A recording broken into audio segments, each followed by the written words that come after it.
এই ম্যাপে আপনারা যে রেড ডটেড এরিয়াটা দেখতে পাচ্ছেন, অস্ট্রেলিয়ার টোটাল পপুলেশনের 90% এখানেই থাকে। আর উপরের দিকে এই যে বাকি পুরো এলাকাটা দেখতে পাচ্ছেন, এই সম্পূর্ণ জায়গাটা ফাঁকা। দেখুন, অস্ট্রেলিয়াতে এই মুহূর্তে এত পরিমাণ জমি ফাঁকা আছে, যদি দেশের সবাইকে সমানভাবে ভাগ করে দেওয়া হয় তাহলে প্রত্যেকে 5 একর করে জমি পাবে। এবার প্রশ্ন হচ্ছে, অস্ট্রেলিয়া তো ভীষণই উন্নত একটা দেশ, যেখানে ঝা চকচকে রাস্তাঘাট রয়েছে, বড় বড় ইনফ্রাস্ট্রাকচার রয়েছে, তাহলে কেন অস্ট্রেলিয়ার বেশিরভাগ এলাকা এখনো খালি পড়ে আছে? আর কেনই বা এখানকার জনসংখ্যা কম? আর একটা শকিং ফ্যাক্ট আমি আপনাদেরকে বলি, আজকের দিনে দাঁড়িয়ে অস্ট্রেলিয়ার কথা ভাবলে সবার প্রথমে আমাদের মাথায় আসে কিছু সাদা চামড়ার মানুষের কথা, কিন্তু ইতিহাস বলছে আসল অস্ট্রেলিয়ানরা সাদা চামড়া ছিল না। তো প্রশ্ন হচ্ছে, আসল অস্ট্রেলিয়ান কারা, তাদের সাথে কি হয়েছিল, আর আদৌ কি তারা আজ বেঁচে আছে? তো বন্ধুরা, আমি রয়েছি মিঠুন আপনাদের সাথে। আজ কথা হবে অস্ট্রেলিয়ার ইতিহাস নিয়ে। তো চলুন শুরু করা যাক। ভিডিওর মাঝখানে একটা ছোট্ট প্রমোশন রয়েছে। এই ধরনের অ্যাপ্লিকেশনে আপনার আর্থিক ঝুঁকির সম্ভাবনা রয়েছে, দয়া করে এগুলো ডাউনলোড করবেন না। অস্ট্রেলিয়া, এই নামটা শুনলেই সবার আগে যে ব্যাপারটা আমাদের মাথায় আসে সেটা হলো চারিদিকে ঝা চকচকে সমুদ্র, বড় বড় বিল্ডিং, রাস্তাঘাট, কোয়ালিটিফুল লাইফ। ইভেন অনেক ভারতীয়র কাছে অস্ট্রেলিয়াতে গিয়ে সেটেল হওয়াটা একটা স্বপ্ন। কিন্তু তারপরেও অস্ট্রেলিয়া আজ মাইলের পর মাইল এলাকা খালি পড়ে আছে। আর এর পেছনে রয়েছে দেশটার অদ্ভুত জিওগ্রাফি এবং তার করুণ এক ইতিহাস। তো প্রথমে আমরা শুরু করি অস্ট্রেলিয়ার ইতিহাস দিয়ে। ইংরেজরা আমাদের ভারতের সাথে কতটা খারাপ করেছিল সেটা আমরা সবাই জানি, কিন্তু অস্ট্রেলিয়ানদের সাথে ইংরেজরা আরো খারাপ করেছিল। আজ থেকে প্রায় 65,000 বছর আগের কথা, যখন আইস এজ চলছিল। এই সময় সমুদ্র বরফের চাদরে ঢেকে গিয়েছিল। সেই সময় দক্ষিণ পূর্ব এশিয়া থেকে পায়ে হেঁটে একদল মানুষ সমুদ্র পথে অস্ট্রেলিয়ার মেইনল্যান্ডে এসেছিল। আর এর আগে পর্যন্ত অস্ট্রেলিয়ায় কোনো মানুষের বসবাস ছিল না। এরপর আস্তে আস্তে এই আদিম মানুষেরা গোটা দেশে ছড়িয়ে পড়ে। ইভেন এটাও মনে করা হয় অস্ট্রেলিয়ার আদিবাসীদের সংস্কৃতি পৃথিবীর ওল্ডেস্ট কালচারগুলোর মধ্যে একটা। তবে আশ্চর্যের ব্যাপার হলো, অস্ট্রেলিয়াতে এত হাজার বছর ধরে মানুষ বসবাস করছে, তাদের নিজস্ব একটা কালচার আছে। এটা 1788 সালের আগে পর্যন্ত বহির্বিশ্বের কেউই জানত না। 1606 সালে ইন্দোনেশিয়া থেকে বাণিজ্য করে ফেরার সময় উইলিয়াম জেইন নামে একজন ডাচ নাবিক বিশাল সামুদ্রিক ঝড়ের সামনে পড়েছিলেন। আর এই সময় সমুদ্রের স্রোতের টানে ভাসতে ভাসতে তার জাহাজটা অনেকটা দক্ষিণ দিকে চলে আসে। ঝড় বন্ধ হওয়ার পর চারিদিকে যখন সবকিছু পরিষ্কার হয়, তখন উইলিয়াম জাহাজ থেকে দূরে জঙ্গলে ঘেরা একটা আইল্যান্ড দেখতে পেয়েছিলেন। এরপরেই ভারত মহাসাগরের দক্ষিণে থাকা এই আইল্যান্ডটার কথা ধীরে ধীরে গোটা পৃথিবী জানতে পারে। আর সেই সময় খবরটা ইংরেজদের কানেও গিয়েছিল। আর তখন থেকেই ইংরেজরা এই আইল্যান্ডটার খোঁজ শুরু করে দেয়। ইতিমধ্যে ইংরেজরা পৃথিবীর অনেকগুলো দেশে নিজেদের উপনিবেশ তৈরি করেছিল। আর আপনারা তো জানেন যে ইংরেজরা কতটা দয়ালু। তারা এই দখল করা দেশগুলো থেকে ধনরত্ন নিয়ে নিজেদের দেশে চলে যেত। আর এভাবেই ইংরেজরা পৃথিবীর শক্তিশালী দেশ হয়ে উঠেছিল।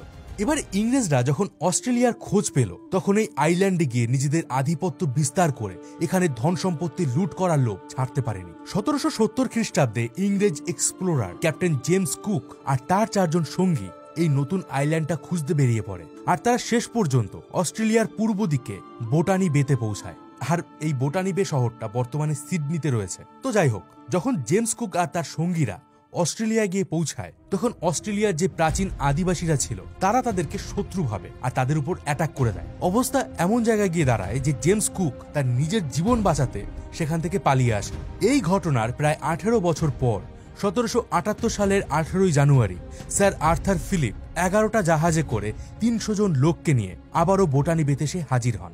আর এবার তারা অস্ট্রেলিয়ার পূর্ব দিকে অনেকটা এরিয়া দখল করে নেয়। তবে এই সময় অস্ট্রেলিয়ার যে প্রাচীন আদিবাসীরা, মানে যাদেরকে অ্যাবঅরিজিনাল অস্ট্রেলিয়ান বলা হয়, তারা ইংরেজদের সাথে কোনো রকম ঝামেলা না করে একটা নেগোসিয়েশন করে। তো এই সময় ইংরেজরা এখানে যে আদিবাসীরা তাদেরকে এটা ওটা বুঝিয়ে কনভিন্স করে যে তারা এখানে শুধুমাত্র একটা ছোট্ট কলোনি তৈরি করবে, আর লোকাল অস্ট্রেলিয়ানদের কোনো সমস্যা হবে এমন কোনো কাজ তারা করবে না। উল্টে ইংরেজদের জায়গা দিলে তাদের উন্নতি হবে, তারা শিক্ষিত হতে পারবে এবং তারাও ইংরেজদের মতো অ্যাডভান্স হতে পারবে। আর এই সব কথা শুনে সেই সাদাসিধে অস্ট্রেলিয়ানরা ইংরেজদের ফাঁদে পা দেয়।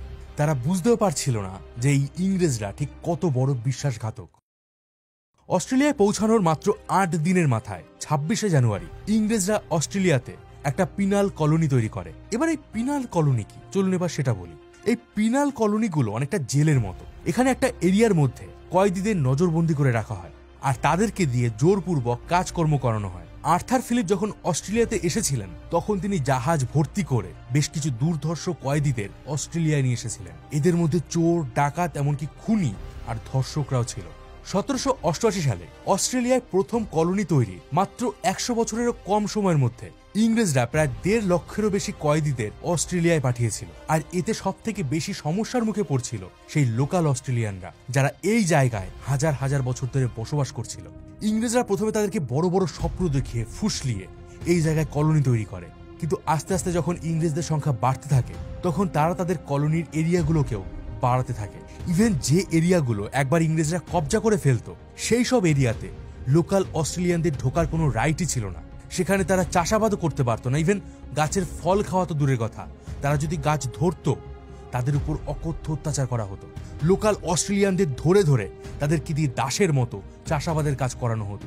আর কেউ যদি তাদের কথা না শুনতো তাদেরকে মেরে ফেলা হতো। বাড়ির মেয়েদেরকে ধর্ষণ করা হতো, ছোট ছোট বাচ্চা তাদেরকেও মেরে ফেলা হতো। আর এই নিরীহ আদিবাসী অস্ট্রেলিয়ানরা অত্যাচারের হাত থেকে বাঁচতে দিন দিন ইংরেজদের গোলামে পরিণত হয়। ইংরেজরা অস্ট্রেলিয়ানদের দেশে প্রথমে কবজা করে, তারপর সেখানকার নেটিভদের নিজেদের দাস বানিয়ে ফেলে, ঠিক যেমনটা তারা ভারতীয়দের সাথে করেছিল। আর আপনারা একবার ভাবুন যে ইংরেজরা ঠিক কতটা নির্লজ্জ, যে 26শে জানুয়ারি তারা প্রথমবার অস্ট্রেলিয়া একটা পিনাল কলোনি তৈরি করেছিল, সেই দিনটাকে তারা আজও ধুমধাম করে পালন করে অ্যাজ এ অস্ট্রেলিয়ান ডে হিসাবে। এই যে নেটিভ অস্ট্রেলিয়ানরা, এরা কিন্তু আধুনিক সভ্যতার ব্যাপারে কিছুই জানতো না। ইভেন তারা আধুনিক চাষাবাদ সম্পর্কেও জানতো না। তারা সেই প্রাচীন পদ্ধতিতে চাষাবাদ করত, পশুপালন করত, পশুদের মাংস খেয়ে নিজেদের জীবন কাটাতো। ইভেন তাদের ঘর বাড়ি বলতে কিছু ছিল না। তাদের ছোটখাটো রোগ হলে তারা গাছপালা দিয়ে সেই রোগের ওষুধ বানাতো। আর এর পেছনে রয়েছে দেশটার অদ্ভুত জিওগ্রাফি। এই সময় যেহেতু এই নেটিভ অস্ট্রেলিয়ানরা পুরো বহির্বিশ্বের সাথে ডিসকানেক্টেড ছিল, তাই এদের মধ্যে তেমন কোনো সিরিয়াস রোগ ছিল না।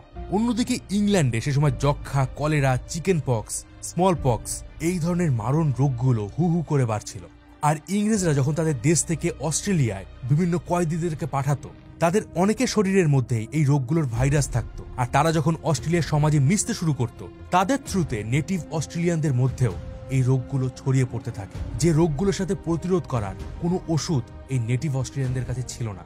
এবার একটা কথা আমি আপনাদেরকে বলতে যাচ্ছি, যেটা শুনলে আপনারও রাগে গা জ্বলে উঠবে। অস্ট্রেলিয়ায় থাকা ইংরেজদের কাছে এই সব রোগের ওষুধ থাকতো, কিন্তু তারা ইচ্ছে করে এই নেটিভ অস্ট্রেলিয়ানদের সেই ওষুধ দিত না, যাতে তারা সেই রোগের কবলে পড়ে মারা যায় এবং তাদের পপুলেশন ধীরে ধীরে কমে যায়। ভাবতে পারছেন ইংরেজরা ঠিক কতটা নিষ্ঠুর ছিল?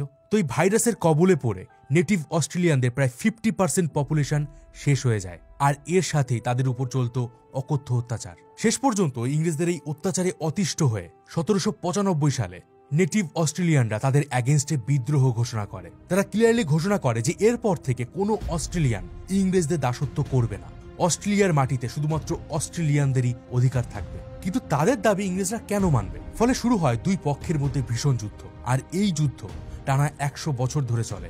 এই লম্বা যুদ্ধের সময় প্রায় 80 থেকে 85% নেটিভ অস্ট্রেলিয়ানরা মারা যায়, কারণ তাদের কাছে কোনো উন্নত হাতিয়ার ছিল না।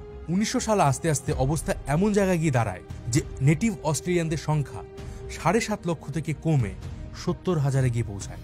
কিন্তু অস্ট্রেলিয়ার খোঁজ পাওয়ার পর থেকেই ইংরেজ, পর্তুগিজ, ফরাসি, এমনকি জার্মান থেকেও বিভিন্ন কোম্পানি ট্রেডের নামে অস্ট্রেলিয়াতে আসতো। আর অস্ট্রেলিয়ায় বিদেশিদের সংখ্যা 50 লক্ষ হয়ে যায়। এই বহিরাগতরা প্রথমে অস্ট্রেলিয়ার অল্প অল্প করে জায়গা কবজা করত, আর কিছুদিন পর সেই জায়গাটাকে নিজেদের কলোনি ঘোষণা করত।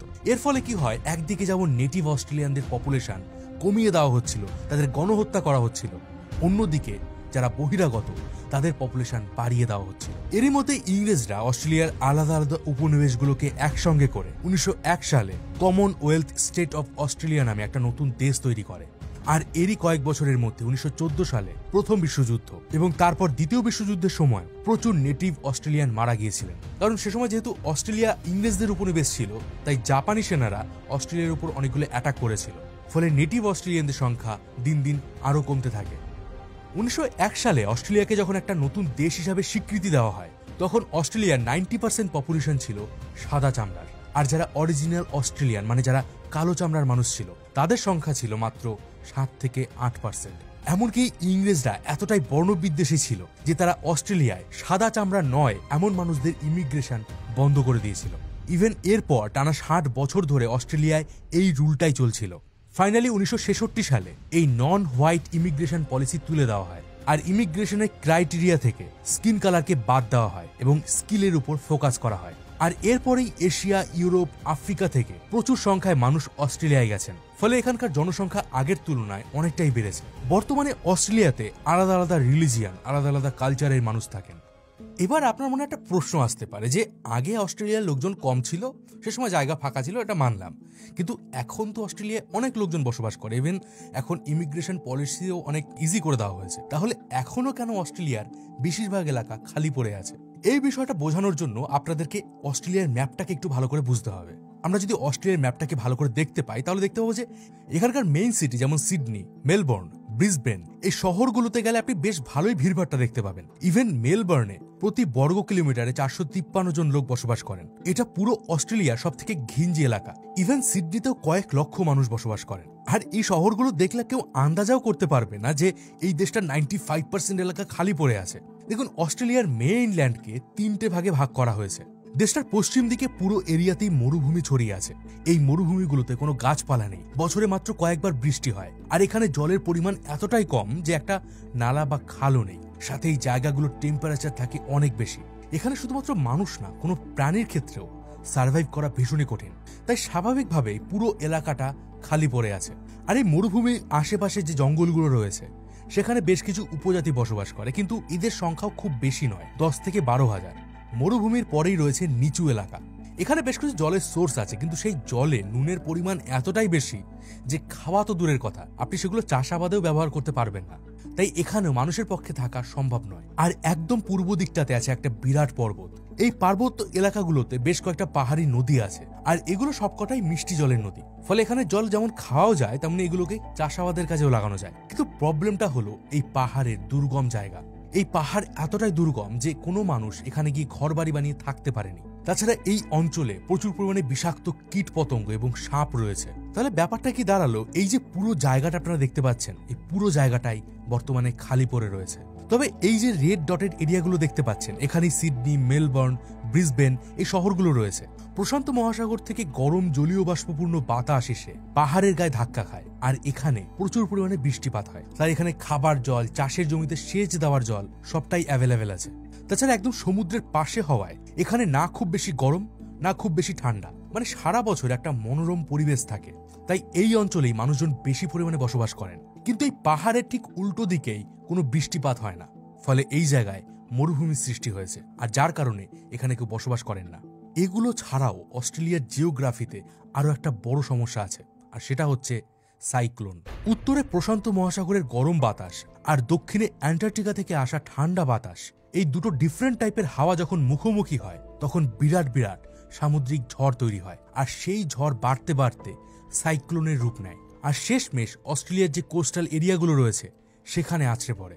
এবং দেখা গেছে যে গড়ে প্রতি বছরে অস্ট্রেলিয়ায় 4 থেকে 5টা সাইক্লোন হয়, যেগুলো এখানে শহরকে তছনছ করে দেয়। বহু মানুষ এতে মারাও যায়। এছাড়াও অস্ট্রেলিয়ার বর্তমানে কম জনসংখ্যার পেছনে আরও একটা কারণ হলো লো বার্থ রেট। বিগত কয়েক বছরে অস্ট্রেলিয়াতে বার্থ রেট এতটাই কমেছে যেখানকার সরকার রীতিমতো সাধারণ মানুষের কাছে রিকোয়েস্ট করছে বাচ্চা জন্ম দেওয়ার জন্য। আসলে কি বলুন তো, এখনকার দিনে সবাই একটু ফ্রি থাকতে চায়, মানে কেউই নিজের পরিবারকে বেশি বড় করতে চায় না, আর এর প্রভাবটা অস্ট্রেলিয়াতেও পৌঁছেছে। আর এই সব কারণের জন্যই অস্ট্রেলিয়ার প্রায় 95% এলাকা খালি পড়ে আছে এবং এখানের জনসংখ্যা ভীষণই কম। তবে এই ভিডিওটা নিয়ে আমি যখন রিসার্চ করছিলাম তখন আমার একটা জিনিস সবথেকে বেশি খারাপ লাগে, যখন আমি এই নেটিভ অস্ট্রেলিয়ানদের সাথে ইংরেজরা যে অত্যাচার করেছিল তার ব্যাপারে জানতে পারি। ইভেন আজকের দিনেও আমরা 21 শতাব্দীতে বসবাস করছি, আজও এই নেটিভ অস্ট্রেলিয়ানরা অনেক দিক থেকে পিছিয়ে পড়ে আছে। আর হ্যাঁ, অস্ট্রেলিয়ার মতো জাপানও কিন্তু একটা ভীষণই উন্নত দেশ, কিন্তু এখানেও বার্থ রেট ধীরে ধীরে কমে যাচ্ছে এবং জাপান ধীরে ধীরে একটা অন্ধকার সময়ের দিকে এগিয়ে যাচ্ছে। এই বিষয়ে ডিটেলসে জানার জন্য আপনারা এই ভিডিওটা দেখুন। তো আমি ছিলাম মিঠুন আপনাদের সাথে, দেখা হবে পরের ভিডিওতে। ততদিন ভালো থাকবেন, সুস্থ থাকবেন।